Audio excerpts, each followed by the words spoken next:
네, 지금 저희는 서신서를 하고 있고 또 서신서 중에서도 좀 에베소서를 다루고 있습니다. 저는 에베소서가 되게 익숙해서 되게 쉬운 성경이라고 생각했는데 이번에 설교 준비하면서 너무 어렵다고 생각이 들고 있습니다. 왜냐하면은 이 에베소 교회가 처한 위치가 어려운 지점에 있는 것 같아요. 그래서 에베소서 본문 자체가 되게 난해하고 또 확실하게 뭐 이렇게 오른쪽이다 왼쪽이다 아니면은 어디 뭐 100m 뒤에 있다 이런 목적이 아니라 그 어떤 중간 지점을 다루고 있는 내용들이 많아서 되게 좀 난해한 그런 성경인 것 같습니다. 그래서 제가 설교 준비를 조금 시간을 조금 더 투자해서 하고는 있지만은 제 표현이나 이런 게 조금 여러분에게 어렵다고 이렇게 느껴질 수 있을 것 같아요. 아마 제가 최대한 이해를 많이 해서 여러분한테 전달을 하지만은 이 본문이 주는 그런 내용 자체를 제가 설명하는데 제 개인의 능력의 한계치가 좀 있는 것 같다 이렇게 미리 양해를 좀 드리고요. 그럼에도 불구하고 우리가 에베소서를 다루면서 또 우리 에베소 교회에게 주셨던 하나님 말씀이 오늘 우리 가스펠 교회 우리 성도들에게 우리 저와 여러분에게 큰 은혜가 되고 또 많은 도전들이 됐음 하는 그런 바람입니다. 오늘 본문 3장 1절에서 13절인데 교독할까요? 제가 한 절 여러분이 한 절 이렇게 교독하겠습니다. 제가 먼저 읽습니다. 이러므로 그리스도 예수의 일로 너희 이방인을 위하여 갇힌 자 된 나 바울이 말하거니와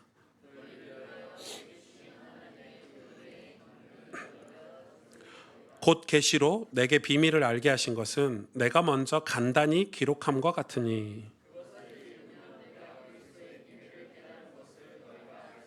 이제 그의 거룩한 사도들과 선지자들에게 성령으로 나타내신 것 같이 다른 세대에서는 사람의 아들들에게 알리지 아니하셨으니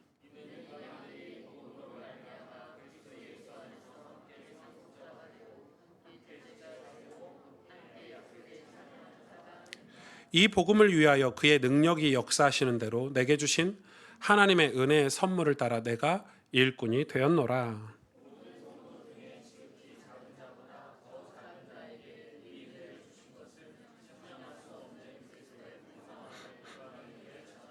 영원부터 만물을 창조하신 하나님 속에 감추어졌던 비밀의 경륜이 어떠한 것을 드러내게 하려 하심이라.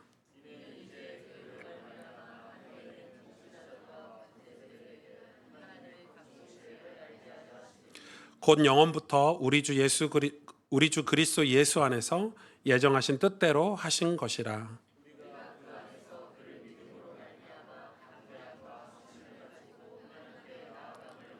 13절 같이 읽겠습니다. 그러므로 너희에게 구하노니 너희를 위한 나의 여러 환난에 대하여 낙심하지 말라.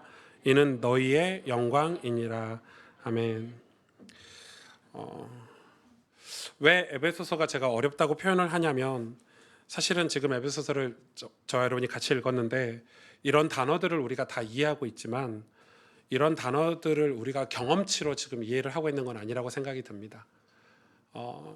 경험 없는 그냥 설교에 의한 지적인 이해는 있지만은 지금 바울이 겪고 있는 환란이라든지 어떤 경륜이라든지 섭리라든지 뭐 창세전의 예정에서 우리에게 감춰졌던 것이 드러난다든지 이런 단어들이 저는 굉장히 낯설고 오늘날 저와 여러분이 지금 교회를 다니고 가스펠 교회 성도로서 여러분이 신앙생활을 함으로써 이런 성경과 여러분 사이에 엄청난 갭이 있다고 저와도 갭이 있으니까 이 갭을 어떻게 우리가 줄여가고 우리가 성경과 어떻게 하면 가까워질까가 오늘날 저와 여러분의 도전거리가 아니고 과제가 아닌가 그렇게 생각을 합니다. 오늘 본문은 우리가 교회를 다니는 결정적인 이유가 될 것 같아요. 그런데 오늘 본문의 2절에 보니까 너희를 위하여 내게 주신 하나님의 그 은혜의 경륜을 너희가 들었을 터이다 이렇게 은혜의 경륜이라는 단어를 다뤘죠. 근데 이 은혜의 경륜은 뭐죠?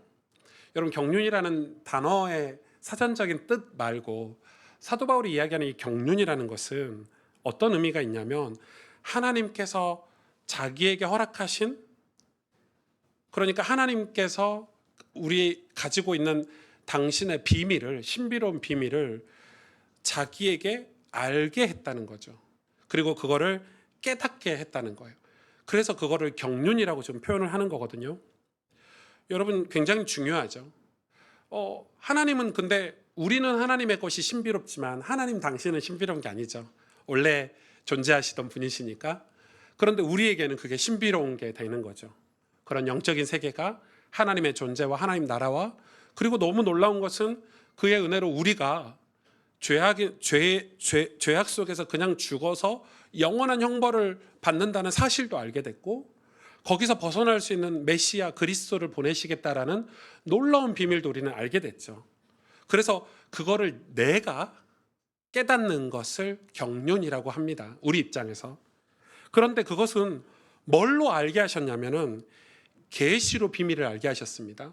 사도 바울이 서신서에 제일 많이 쓴 단어 중에 하나가 계시라는 단어예요. 이 계시로 비밀을 알게 하셨는데 그 비밀이 뭐냐는 거예요. 그 비밀은 딱 한 가지죠. 여러분, 사도 바울이 이 모든 서신서에서 비밀이라는 단어를 썼는데 그 비밀은 딱 한 가지를 가르치고 있습니다. 그게 뭐죠? 예수 그리스도예요. 예수 그리스도가 비밀이에요. 그러니까 하나님의 비밀은 뭐 다른 뭐가 있는 게 아니라 예수 그리스도예요. 놀라운 거죠. 그래서 그 비밀에 대해서 계시를 통해서 깨닫게 하시는 거죠. 근데 여러분, 이 계시는 흔히 여러분이 새가족 교육을 받으신 분들은 우리 준하준 목님이 일반 계시, 특별 계시 이런 걸 가르쳐 주셨을 거예요. 이 예전에는 이 성경이 완성이 되기 전에, 이 성경이 완성이 된 게 얼마 되지 않아요. 이게 정경으로 캐논으로 우리에게 이제 완성이 됐죠.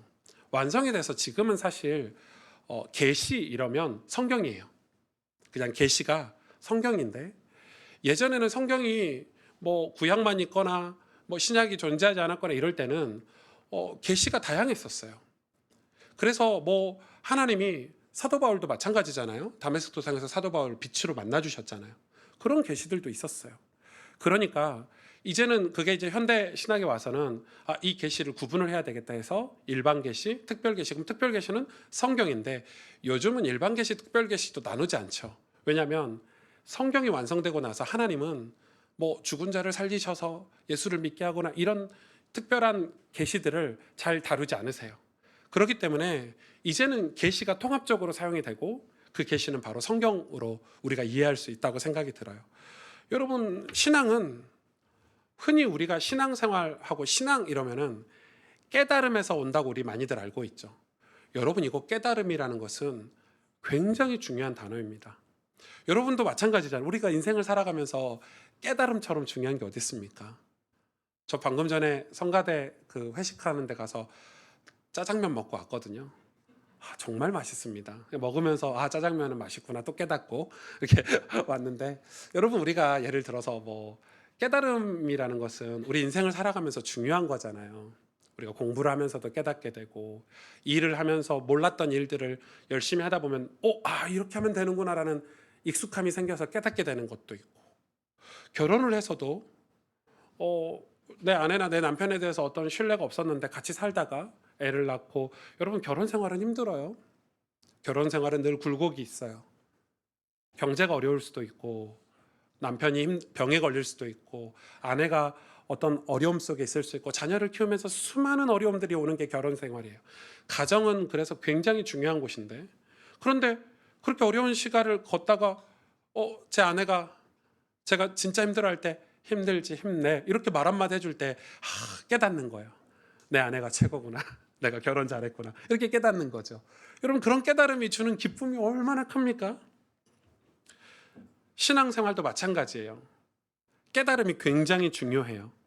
더군다나 인간 입장에서, 내 입장에서 깨달음으로 신앙생활 한다는 것은 정확하게 맞는 말이에요. 그런데 이게 양날의 검 같은 게 있어요. 이게 굉장히 깨달음이 위험하기도 한 것은 그 깨달음이 분명한 출처가 있어야 된다는 거예요.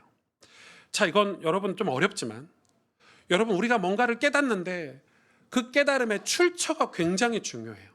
그 출처가 뭐여야 되죠? 성경이어야 돼요. 계시여야 돼요. 여러분, 성경에서 벗어나면 이 좋은 깨달음도 사이비가 될 수 있고 이단이 될 수 있어요.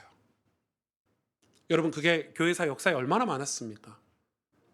사이비들은 주로 본인이 깨달은 거를 부각시켜서 남한테 전달하는 거잖아요.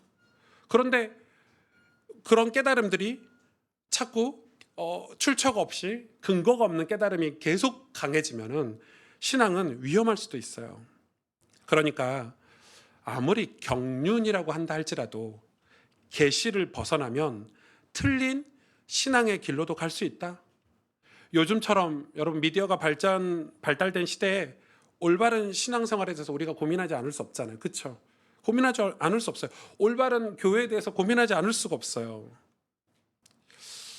제가 평생 고민하는 한 가지 그 질문이 있는데 저한테 스스로 그게 선한 사람은 누구인가? 저는 그게 예수 믿고 늘 고민이었어요. 선한 사람은 누구인가?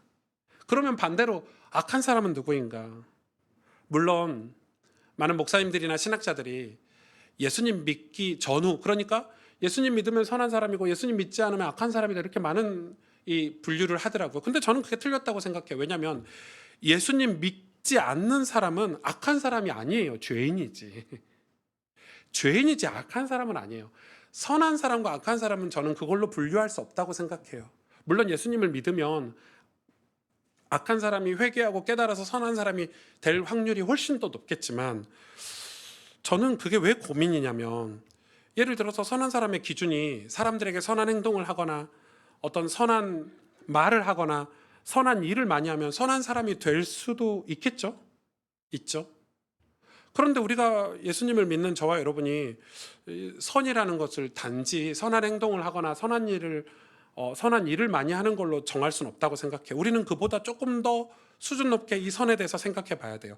과연 진짜 선한 사람은 누구인가? 제가 평생 그게 너무 고민스럽더라고요. 예를 들어서 이런 게 있어요. 제가 예수님을 믿고 제 내적인 변화가 있어서 선한 일을 해요. 그런데 저는 선한 일을 하는데 내 선한 의도로 선한 일을 했지만 상대방은 그걸 이용하거나 나에게 악으로 돌아온다면, 그럼 여러분 어떻게 하실 겁니까? 그러면 이열치열이죠. 이에는 이, 눈에는 눈. 네가 악으로 하는데 내가 계속 선을 베풀 수는 없어. 그거는 여러분, 저는 성경이 말하는 선한 사람은 아니라고 생각합니다. 성경이 말하는 선한 사람은 상대방이 나에게 악으로 갚을지라도 계속 선을 행하는 사람이 진짜 선한 사람 아닌가요?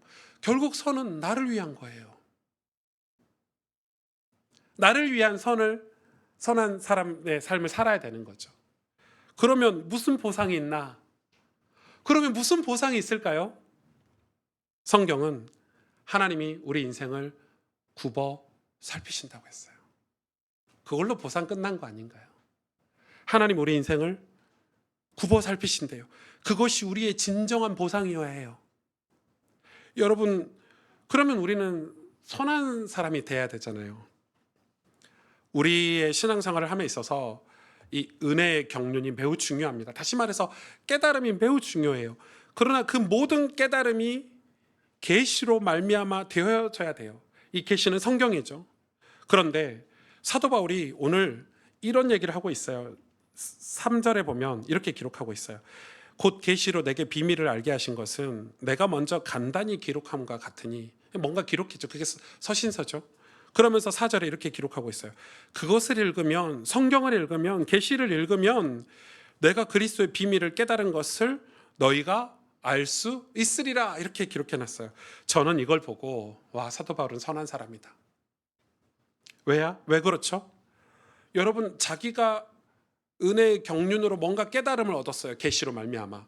근데 그거를 기록해서 모든 이방인들에게 다 이 사실을 알렸어요. 누가요? 바울이. 그래서 너희가 이 서신서를 읽으면, 혹은 성경을 읽으면 너희도 그리스도의 비밀을 알 수 있을 것이야 라고 얘기해놨어요.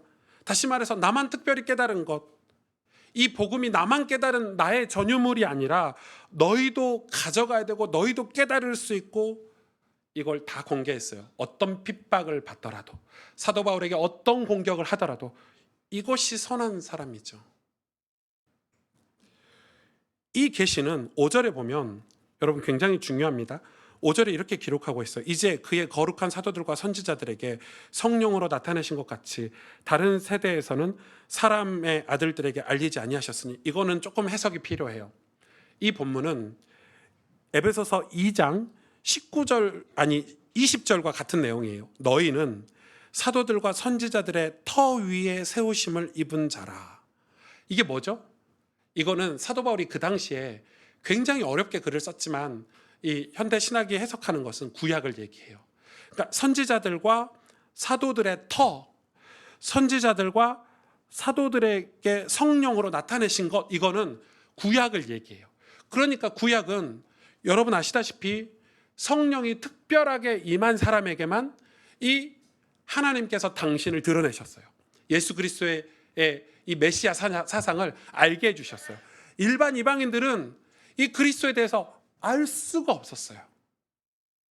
알리지도 않으셨어요. 하나님께서 기름 부음 받은 자에게 성령으로 말미암아 특별하게 깨닫게 하셨어요. 특별한 존재들 있잖아요. 언약의 계보 속에 있는 사람들, 다윗이라든지 에스라라든지 느헤미야, 예레미야라든지 이사야라든지 이런 특별한 사람들에게 메시아에 대한 깨달음을 하나님이 허락하신 거예요. 그런데 이 복음은 이제 예수 그리스도가 모퉁이 돌이 돼서 예수 그리스도가 오심으로 말미암아 어떻게 됐죠? 완전히 오픈됐어요. 아멘. 예수 그리스도께서 이 땅에 오심으로 이 비밀이 완전하게 오픈됐어요. 6절에 그래서 그렇게 기록하고 있는 거예요. 6절에 이는 이방인들이 복음으로 말미암아 그리스도 예수 안에서 함께 상속자가 되고 함께 지체가 되고 함께 약속에 참여하는 자가 됨이라 이렇게 말씀하고 계세요. 오늘 2장으로 다시 돌아가면 21절에 그의 안에서는 예수 그리스도 안에서 2장 21절에 건물마다 서로 연결하여 주 안에서 성전이 되어가고 너희도 성령 안에서 하나님이 거하실 처소가 되기 위하여 예수 그리스도 안에서 함께 지어져 가느니라. 여러분 이 구약에는 있을 수 없는 일이에요. 구약의 성전은 유대인들만 들어갈 수 있었고 구약의 성전은 유대인들의 전유물이었어요. 그래서 이 말씀은 무슨 말이냐? 예수 그리스도가 모퉁이 돌이 돼서 이제는 너희도 스스로 성전이 될 수 있고 너희가 성전이 돼서 하나님을 모시고 살 수 있는 처소가 될 수 있다는 거예요. 그러니까 예수 그리스도로 말미암아 복음이 완전히 오픈돼 버린 거예요. 저와 여러분은 지금 복음이 오픈된 시대를 살고 있는 거죠. 여러분 베드로가 누굽니까? 여러분 베드로 사건을 잘 아시죠? 예루살렘 교회가 이방인들에게 복음을 전하는 걸 얼마나 반대했습니까?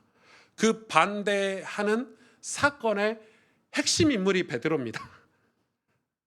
이방인에게 복음을 전하려고 하지 않으니까 하나님이 막 꿈도 보여주시고 환상도 보여주셔가지고 그런 베드로가 나중에는 하나님이 사용하시질 않았어요. 왜냐하면 이방인에게 복음 전하는 일에 베드로를 쓸 수가 없었던 거예요. 너무 반대하니까. 그런 베드로가 나중에 회개하고 쓴 서신서가 베드로전서 후서인데 베드로전서 2장 9절에 이렇게 베드로가 기록했습니다. 너희는 착하신 족속이요 이 너희는 이방인입니다. 베드로가 얼마나 회개하고 변화됐는지를 보여주는 결정적인 증거예요. 너희는 택하신 족속이요 왕 같은 제사장이요 거룩한 나라요 그의 소유가 된 백성이니 너희를 어두움 가운데서 불러내어 그의 기이한 빛에 들어가게 하신 이의 아름다운 덕을 선포하게 하려 하심이니라. 이거를 이방인에게 쓰는 거예요. 기가 막히죠. 베드로가 이렇게 변했습니다. 복음이 완전히 오픈된 사실을 베드로가 이제 깨달은 거예요. 7절에 보세요. 이 복음을 위하여 그의 능력이 역사하시는 대로 내게 주신 하나님 은혜의 선물을 따라 내가 일꾼이 되었노라. 바울의 고백이죠. 자, 여기서 한 가지 짚고 넘어가야 돼요. 굉장히 중요하거든요. 이 바울의 지금 이 이야기의 뉘앙스, 어떤 바울이 서신서를 쓰고 사역을 할 때 어떤 전개되는 논리적인 전개 방식을 우리가 좀 살펴봐야 되는데 바울이 이런 겁니까? 야, 너 예수 그리스도를 환상으로 만나봤어? 다메섹에서 나처럼 예수 그리스도를 극적으로 만난 사람이 있으면 나와봐. 하나님이 나에게만 그리스도의 복음을 깨닫게 해주셔가지고 성령으로 너네들 나처럼 전도해봤어? 나만 하나님의 일꾼이야. 나는 하나님의 일꾼이야. 이런 자세인가요? 아니죠. 지금 바울의 논리적인 전개는 뭐예요? 나는 죄인 중에 괴수인데, 나는 성도들 중에서도 작은 자인데 하나님의 은혜로 성령의 역사로 계시로 말미암아 이 하늘의 비밀을 나에게 알려주셨는데 이 비밀을 알고 났더니 어쩔 수 없이 일꾼이 될 수밖에 없었어. 지금 이거잖아요. 아마 너희들도 그리스도의 비밀을 알면 일꾼이 될 수밖에 없을 거야 라고 지금 얘기하는 거예요. 이건 내가 하는 게 아니고 하나님이 하시는 일인데 너희들도 이 그리스도의 비밀 복음을 들으면 그걸 받아들이면 그리스도의 비밀을 깨닫고 나면 너희들도 일꾼이 안 될 수 없을걸? 지금 이야기인 거예요. 그러니까 신앙은 분명한 뭐가 있어야 되죠? 목적이 있어야 되는 거예요. 저는 개인적으로 30대가 돼서 목회자가 돼서 제일 많이 설교를 들었던 목사님 중에 한 분이 박영선 목사님이라는 분이에요. 제일 존경하는 분입니다. 한국 교회에서는 제가 제일 존경하고 좋아하고 그런 스타일을 굉장히 좋아합니다. 따라갈 수는 없죠. 범접할 수는 없지만. 그런데 제가 박영선 목사님의 설교나 책을 거의 다 섭렵을 다 했거든요. 심지어 신학교에서 강의한 내용들도 많이 입수를 해서 많이 들었는데 제가 내적으로 굉장히 부딪히는 지점이 있었어요. 그게 뭐냐면 목사님께서 이런 얘기 하시는 거예요. 기독교 신앙은 정점이 없어. 우리는 정점이 있다고 배웠는데 정점이 없다는 거예요. 그게 무슨 말이지? 정점이 없다고 계속 이야기를 하더라고요. 그걸 이해하는데 굉장히 오랜 시간 걸렸습니다. 그래서 제가 막 신학교 강의도 찾아듣고 저게 무슨 말인지 이해하려고 기독교 신앙의 정점이 없다는 것은 이런 거죠. 우리는 흘러가는 존재야. 하나님이 우리를 택하셔서 우리가 하나님의 영광을 보게 되고 그 영광을 위해서 우리는 걸어가야 되는 존재야. 걸어가는데 당연히 힘도 들고 어렵기도 하고 위기도 있고 산도 넘어야 되고 바다도 건너가야 돼. 그런데 우리의 믿음은 거기서 점차 성장할 뿐이야. 신앙은 정점이 있는 게 아니야. 어떤 고지에 올라가서 끝 이게 아니야. 사도 바울도 똑같은 얘기를 했죠. 너희가 섰다 하면 넘어질까 주의하라. 결국은 공통적인 것은 교만이 어디서 생기죠? 나는 정점에 올라갔기 때문에 교만이라는 게 생기는 거죠. 더 이상 할 게 없는 거예요. 신앙생활을 열심히 막 하다가 어느 정도 정점에 올라가서 더 이상 안 하는 거, 그런 거는 기독교 신앙이 아니라고 얘기하시는 거예요. 신앙은 꾸준하게 성장해야 하는 거죠. 성숙하게 믿음이 커져가는 거라고 말씀하고 계시는 거예요. 왜냐하면 하나님 은혜의 복음, 즉 예수 그리스도에 대한 깨달음은 우리를 겸손하게 만들고 우리에게 감사함을 가지게 만들고 무엇보다도 죄에서 벗어나 선한 사람이 되게 만들기 때문이에요. 그게 뭐죠? 창세기 6장에 보면 여러분 노아에 대해서 나오죠. 창세기 6장, 7장, 8장 노아 얘기가 쭉 나와요. 여러분도 창세기를 읽어보셔서 알겠지만 당대 사람들이, 당대 하나님의 백성들이 매우 악했다라고 나옵니다. 근데 그 악함이 뭔지 우리는 그냥 설교 시간에 목사님이 네피림 시대 이러니까 그게 뭔지 잘 몰랐는데 한번 볼까요? 도대체 악하다는 게 뭔지 6장 1절에 보니까 이렇게 기록하고 있어요. 그 당시에 사람들이 6장 1절에 사람이 땅 위에 번성하기 시작할 때, 그러니까 번성은 당연히 하는 거잖아요. 도시를 이루고 문화가 발전하고. 근데 번성이 왜 악할까? 나중에는 뭐라 그러냐면 네피림 시대가 왔는데 그 네피림은 뭐죠? 고대 용사들이 나왔다는 거예요. 용사들이 나왔다는 거예요. 여러분, 용사들이 나온 게 왜 나쁜 겁니까? 당연히 전쟁을 하고 나라를 키워가는데 용사들이 나오겠죠. 그 다음에는 4절에 보면은 명성 있는 사람들이라는 단어가 나옵니다. 명성 있는 사람들. 아니, 사람이 명성 있는 사람들은 뭐예요? 명성은 내 이름이 드러나는 거죠. 오승주 목사 이름이 드러나는 거예요. 여러분의 이름이 세상에 드러나는 거예요. 명성 있는 사람들이 나왔다는 거예요. 그런데 명성이나 용사나 번영이 악하다고 하신 게 아니라 뭘 악하다고 했죠? 그들의 마음으로 생각하는 모든 계획이 악하다고 했습니다. 왜 그럴까요? 하나님 보실 때 뭐가 악한가요? 하나님의 백성이 번성하고 성공하고 용사가 되는 것을 하나님 싫어하실까요? 아니라고 생각합니다. 성경은 절대 그렇게 말씀하고 있지 않습니다. 그러나 그렇게 성공하고 용사가 되고 번성해서 뭐가 사라졌냐면 그리스도 예수를 바라보는 계시를 잃어버린 거예요. 다시 말해서 하나님을 향한 예배를 잃어버린 거죠. 신앙의 대상이 사라져버린 거예요. 하나님은 거기에 분노하셨어요. 8절에 노아에 대해서 노아의 등장을 이렇게 하시죠. 그러나 노아는 여호와께 은혜를 입었더라. 딱 한 사람, 노아는 하나님과 교제한 사람이었습니다. 다시 말해서 하나님의 음성을 들었던 사람입니다. 그래서 산꼭대기에 배를 짓기 시작했습니다. 사람들은 노아가 교만하다고 말했을지 모릅니다. 사람들은 노아가 율법주의자가 아닌가 생각했을 수도 있습니다. 그러나 노아는 결코 그런 사람이 아니고 그저 하나님 말씀에 순종한 사람이었습니다. 주변 사람들이 노아를 어떻게 평가하든 그게 중요한 게 아니고 노아는 하나님 말씀에 순종한 사람이었습니다. 노아는 그게 중요한 사람이었습니다. 그러니까 유일하게 하나님의 음성을 들었던 사람입니다. 다른 사람들은 다 마음에 악한 계획, 하나님이 복을 주셨는데 그 복으로 인간의 악함을 위해서 사용했던 그 시대 사람들, 그래서 악한 계획을 가지고 있었기 때문에 하나님의 음성을 들을 수 없었습니다. 우리 마음에 다른 것이 있으니까 들리지 않는 것이죠. 반대로 말하면 하나님의 음성을 들을 수 없는 마음 상태였다라고 표현할 수 있겠습니다. 그래서 하나님은 당신이 사랑하시는 자, 당신이 구원하시고자 하는 자에게는 그 일을, 하나님의 음성을 듣는 일을 허락하시려고 성령을 통해 개입하십니다. 그것을 경륜이라고 합니다. 성령을 통해 개입하시죠. 그걸 경륜이라고 합니다. 왜요? 믿음을 주셔야 하기 때문에, 우리가 믿음이라는 걸 가져야 하기 때문에, 그 믿음을 소유해야 하기 때문에 그걸 주시기 위해서 하나님 우리 인생에 개입하시는데 그걸 경륜이라고 합니다. 내가 그 경륜을 깨달았다는 거예요. 내가 그 하나님의 개입하심을 깨닫고 믿어졌다는 거예요. 그걸 경륜이라고 하죠. 노아는 온통 사람들에게 비난을 받았을 거예요. 만일 노아가 그 당시 사람들에게, 이웃 사람들에게, 도시 사람들에게 선한 사람이 되려고 했다면 하나님 말씀을 외면하고 살았어야 돼요. 그렇죠? 만일 노아가 사람들의 기준에 맞춰서 신앙생활을 했다면 노아의 방주는 결코 세워지지 못했을 거예요. 사람들은 노아가 번성하고 용사로 살아가기 바쁜 시기에 바보 같다고 놀리기도 했을 거예요. 함께 도시를 세워가야 하는데, 함께 용사가 되어야 하는데, 함께 명성을 드높여야 되는데 혼자 산꼭대기에서 이상한 짓을 한다고 비난했을 거예요. 아마 신문에도 나왔겠죠. 요즘 같으면 SNS에도 나왔겠죠.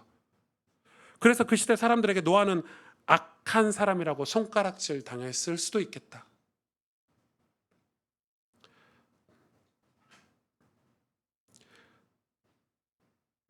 9절부터 보면 이런 말씀이 나옵니다.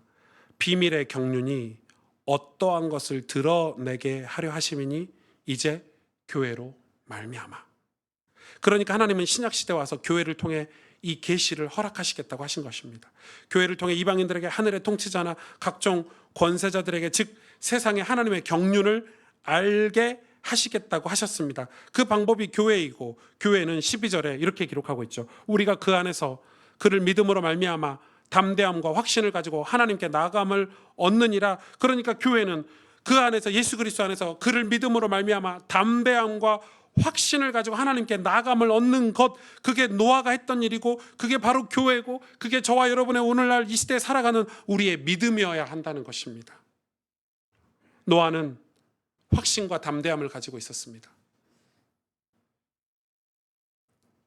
노아는 하루 종일 배만 만들었을까요? 어떤 신학자들은 노아가 120년 동안 배만 만들었다고 기록하고 있는데 결코 그렇지 않습니다. 제 고대 근동사의 그런 자료들을 다 살펴보니까 노아는 남들처럼 가정을 돌보고 남들처럼 밭일도 하고 농사 짓는 그 시기니까 남들처럼 노력하면서 살았습니다. 그리고 남은 시간 산꼭대기에 올라와서 배를 만들었습니다. 그게 신앙입니다. 신앙은 뭐 아니면 도 이런 게 아닙니다. 여러분의 문제가 있다고 해서 교회 와서 일주일 동안 살면서 기도하고 성령 받고 그게 아닙니다. 노아도 철저하게 가정을 돌보고 일을 하면서 빈 시간에 하나님 말씀에 순종하기 위해서 이 노아의 방주를 만든 것입니다. 그래서 120년이나 걸린 거죠. 그것이 믿음입니다. 노아의 믿음입니다. 믿음은 그렇게 그 시대를 살아가면서 가져야 하는 신앙의 힘이죠. C.S. 루이스, 이 아주 오래된 1800년대 사람이죠. 1800년대, 1900년대까지 살았던 이 아주 좋은 신학자인데, C.S. 루이스는 그것을 하나님의 영광이라고 말했습니다. 베드로도 이렇게 얘기했습니다. 베드로후서 3장 18절에 굉장히 중요한 얘기를 베드로가 하고 했는데, 예수 그리스도를 아는 지식에서 자라가라. 그러면서 뭐라고 했습니까? 왜 예수 그리스도를 아는 지식에서 자라가라고 했습니까? 영광이 영원한 날까지 있을지어다, 이렇게 말했습니다. 그 영광의 무게를 짊어지고 살아가는 것이 신앙입니다. 그 영광을 바라보고 그 무게를 느끼면서 하루하루 우리 가정에서, 직장에서 우리가 공동체를 이루어서 살아가는 것이 여러분 크리스찬의 진정한 삶이고 믿음입니다. 그런데 오늘날 그 영광의 무게에 대해서 너무 많은 오해들을 가지고 있습니다. 주님은 분명히 우리에게 말씀하셨습니다. 우리에게 무한한 기쁨을 주시겠다고. 무한한 기쁨을 주시겠다고 성경은 우리에게 말씀하고 있는데, 우리는 술과 야망과 섹스와 이런 것들에 집착하는 그냥 냉담한 피조물들로 계속해서 살아가고 있지는 않습니까? C.S. 루이스의 표현입니다. 마치 아름다운 휴양지 바닷가에서 휴일을 보내자고 해도 그것이 무슨 뜻인지 전혀 상상하지 못해서 그저 빈민가 한 구석에서 진흙 파이나 만들고 놀고 싶어하는 철없는 아이와 같다는 것입니다.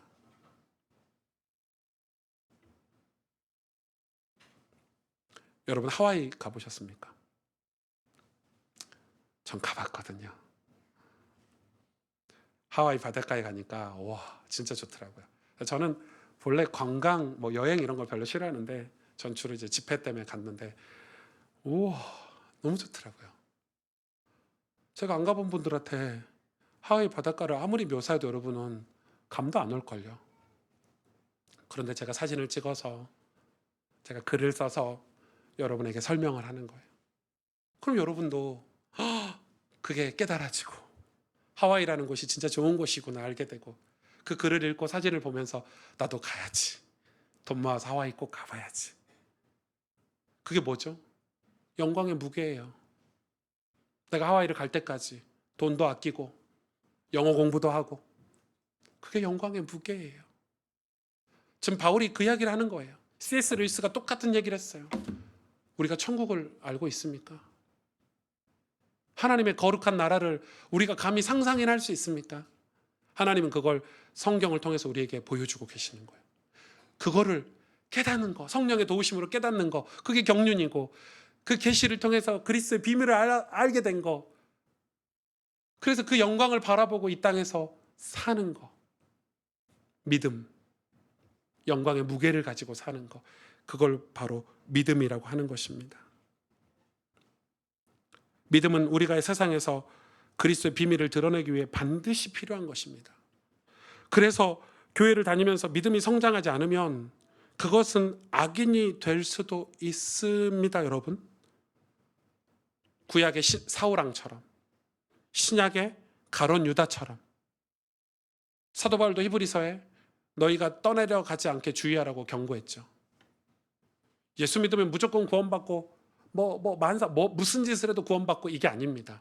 성경은 분명히 얘기하고 있습니다. 깨달음이 계시와 상관없이 이 영광의 무게를 가지고 뚜벅뚜벅 믿음의 길을 걸어가지 않으면 그것은 위험한 사람도 될 수 있다라고 성경은 우리에게 경고하고 있습니다. 분명 하나님은 성경을 통해 우리에게 다 알려주셨고 또 믿음을 가지도록 은혜를 주셨는데, 우리가 믿음을 가지지 않으려고 하면, 믿음에 대해 소홀하게 생각하면, 그리고 그 믿음이 정체가 되면 그것은 매우 위험한 사람이 될 수도 있다. 사이비들처럼 사사로운 자기 이익을 담아 계획을 세우면, 마음에 담으면 네피림 시대 사람들과 똑같이 될 수도 있다. 여러분 노아의 방주에 대해서 이야기를 들었을까요? 노아를 통해 120년 동안 노아가 목청 터져라 외쳤을 것입니다. 목청 터져라, 노아가 홍수 심판이 올 것이다라고 회개하라고 외쳤을 것입니다. 그렇죠? 우리가 그 영광을 위해서 살아가는 삶. 제가 이번 주에 한 후배가 저에게 찾아와서 제가 이 책을 선물했습니다. C.S. 루이스의 영광의 무게라는 책입니다. 책이 조금 어려워요. 저도 이걸 한 4번 정도 읽으니까 이해가 되더라고요. 단어도 어렵고, 왜 영국 사람이고 또 아주 수준 높은 학자이고 이러다 보니까 단어도 어렵고, 그냥 내 속에 죄 이렇게 쓰면 되는데, 제목 보세요. 내부 패거리, 더 이너 링, 뭐 이런 단어인데 제목이 어렵고, 그냥 변화됐다 뭐 이렇게 변화 이렇게 쓰면 되는데 변환 뭐 이런 단어를 쓰세요. 그러니까 책이 되게 어려워요. 그래서 제가 이 책을 그 후배에게 선물했더니 대뜸 하는 말이, C.S. 루이스 책은 다 어려운데 형 나 안 읽어. 목사가. 이 책은 안 읽어도 되죠. 굳이 읽을 필요는 없죠. 꼭 읽어야 되는 건 아니죠. 그런데 제가 그런 이야기를 했어요. 그 친구가 게임을 되게 좋아해요. 목사지만. 그리고 주식도 해요. 제가 그랬죠. 야, 게임은 어떻게 하면 잘할 수 있어? 했더니, 형, 게임은 하다 보면 늘어. 명언을 얘기했어요. 자기가 그런 말 한 줄도 몰라. 형, 주식도 하다 보면 보여. 하다 보면 실패를 거듭하면 나중에 길이 보여. 게임을 하다 보면 늘죠. 당연히 늘죠. 무슨 일이든 하다 보면 게임 다 늘죠. 저는 농구 엄청 좋아하거든요. 여러분 농구 잘 모르셔서 제가 농구 얘기하면 싫어하실 수 있는데, 이번에 프랑스의 드래프트를 제가 봤어요. 왜냐하면 역대급 선수가 나타났어요. 키는 2m 20이 넘어요.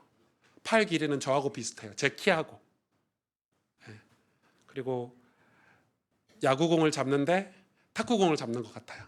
이 손가락이 너무 길어서 이렇게 감싸더라고요, 야구공을. 근데 이 선수가 이제 이 선수를 뽑으려고 NBA 모든 구단이 작년 한 해 동안 꼴찌를 하려고 경쟁을 했어요. 여러분, 보통 NBA 구단들은 우승을 하려고 겨뤄야 되는데 왜 꼴찌를 하려고 하죠? 이 선수를 뽑으려고. 꼴찌 가까운 팀들에게 이 선수의 추첨권을 주니까 이 선수 하나 뽑으면 10년을 우승권이 되는 거예요. 그런데 여러분, 제가 NBA를 벌써 30년을 봤거든요. 마이클 조던 때부터. 코비 브라이언트도 좋아했고, 르브론 제임스도 좋아했고, 요즘 좋아하는 스테판 커리도 좋아하고, 다 좋아요. 드웨인 웨이드도 좋아하고, 수많은 선수들을 다 봐왔어요. 역대급 선수가 나타났다 다 이래요. 그런데 영원할까요? 영원하지 않아요. 어떤 팀은 영원한 왕조를 이뤘다고 해요. 그러나 3년 이상 간 팀을 본 적이 없어요. 이 선수도 막 뽑으려고 난리지만은 부상이 있거나 혹은 커리어가 어디로 흘러갈지 몰라요. 우리는 착각을 하는 거예요. 우리는 신앙생활을 하면서 너무 착각을 많이 하는 거예요. 그래서 제가 그 친구에게 얘기했어요. 아니, 게임 하나도 그렇게 열심히 해서 깨달음이 있고 통과하는 게 있는데, 너 목사가 이 책이 어렵다고, 한 페이지 읽어보고 어렵다고, C.S. 루이스 책은 읽으나 마나야. 성경도 똑같죠? 여러분, 성경은 이거보다 훨씬 어렵습니다. 2000년 전, 3000년 전 글로 쓰여 있기 때문에 성경을 사실 이해한다는 건 쉽지 않습니다. 그러니까 그 후배 목사도 이야기하는 거예요. 성경도 굳이 다 어려운 걸 알아야 돼? 쉬운, 우리한테도 이해하기 편한, 그냥 구원받는데 필요한 성경 구절만 꺼내면 되는 거 아니야?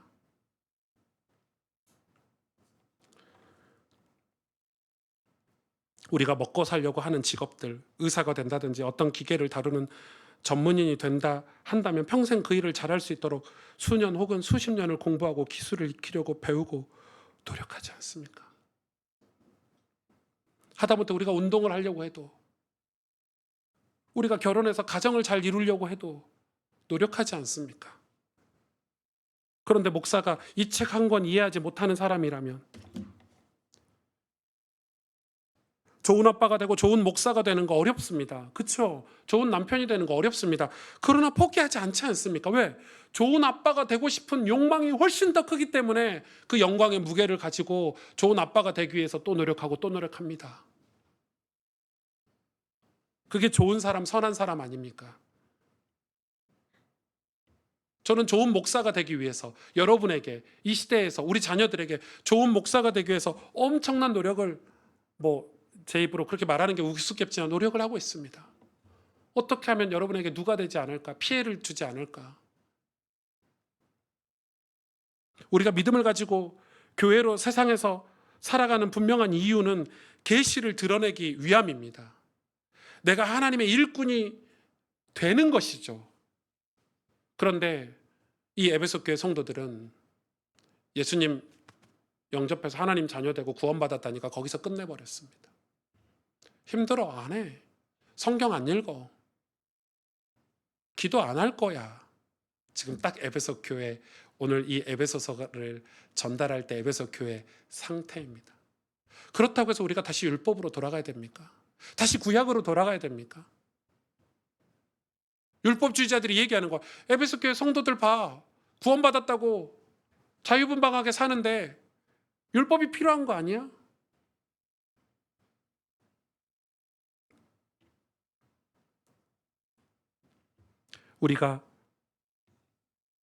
우리의 신앙은 믿음이죠, 믿음.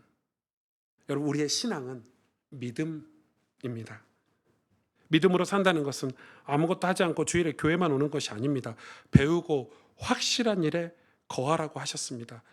예수 안에서 살아가는 삶을 배워야 합니다.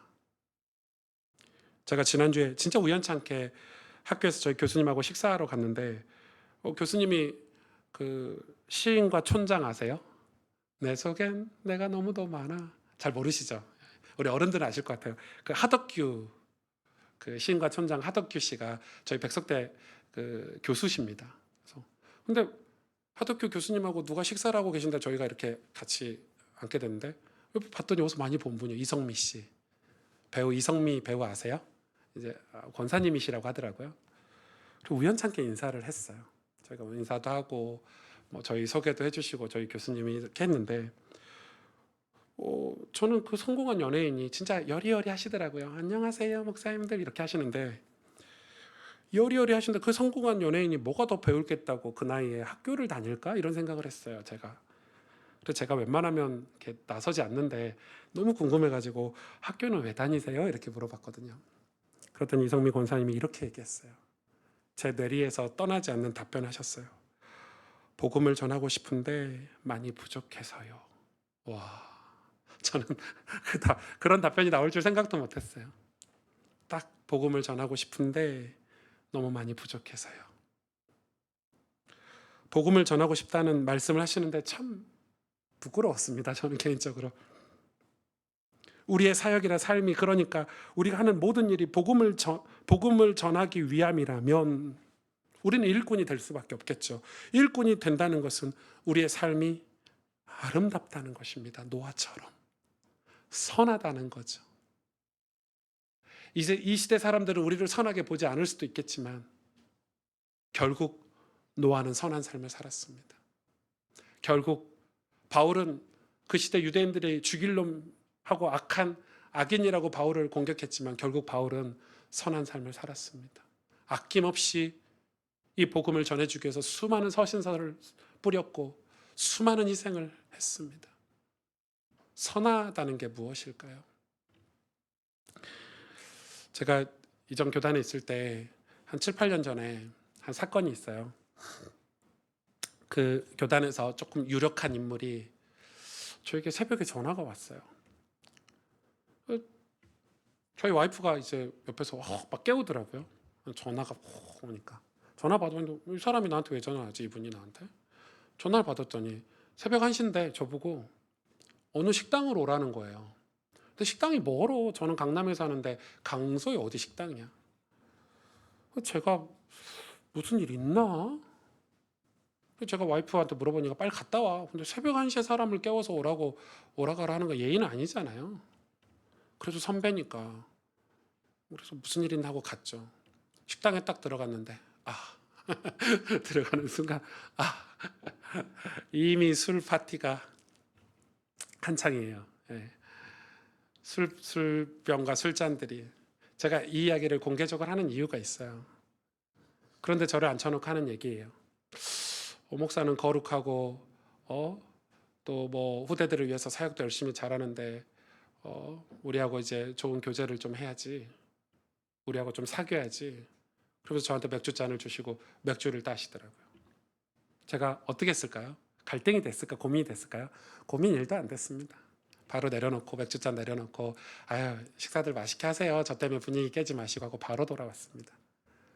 그 뒤로 그 냉소, 냉담 이런 걸 다 겪었죠. 저는 돌아오는 길에 올림픽대로를 타고 그 새벽 2시에 돌아오는데 찬송 부르면서 왔거든요. 제가 왜 이런 얘기를 하겠습니까? 우리는 영광의 무게를 가지고 살아야 됩니다. 여러분 영광을 바라보고 사셔야 됩니다. 포기하지 마십시오. 하나님의 영광을 포기하고 살아서는 안 됩니다. 우리가 일꾼이 돼서 주의 복음을 전하는 것도 중요하지만 그것보다 더 큰 영광은 이미 영광을 받기 때문에 그런 삶을 사라지는 거지. 우리가 진짜 바라볼 분은 저 천성을 향해서 그곳에서 길이 사는 길이 살겠네 나 길이 살겠네 그 영광을 바라보고 사는 것이 우리의 믿음입니다. 13절 보실래요? 그런 삶에 환난이 있을 수 있죠.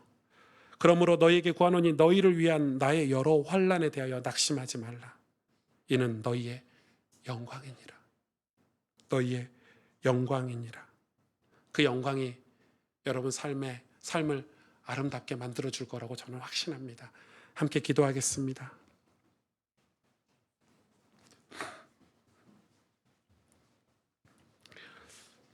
사실 오늘 설교를 준비하면서 뭐라고 기도해야 될지 잘 모르겠습니다. 그러나 한 가지 확실한 것은 하나님은 우리에게 믿음을 주시고 그 믿음은 영광을 위해서 사용되어야 한다고 생각합니다. 우린 그 영광의 무게를 가지고 사는 하나님의 백성들입니다. 우리는 선한 사람이 되어야 합니다. 사도 바울처럼 우리는 하나님의 은혜의 선물을 따라서 일꾼이 되기를 원해야 됩니다. 그러나 일꾼이 되지 않을지라도 우리가 어떤 역사와 응답이 없을지라도 우린 그 영광을 바라보고 그 영광의 무게를 가지고 우리 삶을 주와 함께 동행하면서 한 걸음 한 걸음 걸어가는 것입니다. 노아가 120년 동안이나 노아의 방주를 치었던 것처럼 120년 동안이나 하나님을 신뢰하고 살았던 것처럼 우리도 그 믿음으로 이 길을 걸어가야 한다고 저는 생각합니다. 그런 사람의 삶이 어찌 아름답지 않을 수 있습니까? 하나님 보시기에 어찌 귀하지 않겠습니까? 어찌 반짝반짝 빛나는 존재가 되지 않을 수 있겠습니까? 어찌 세상에 빛과 소금이 되지 않을 수 있겠습니까? 주님, 우리가 믿음으로 살 수 있도록 이 영광을 바라보고 영광의 무게를 가지고 살 수 있도록 저희들을 인도해 주세요. 우리 교회를 인도해 주세요. 우리 시간에 오늘 말씀을 마음에 담아서 우리 하나님 앞에 간절히 기도하도록 하겠습니다.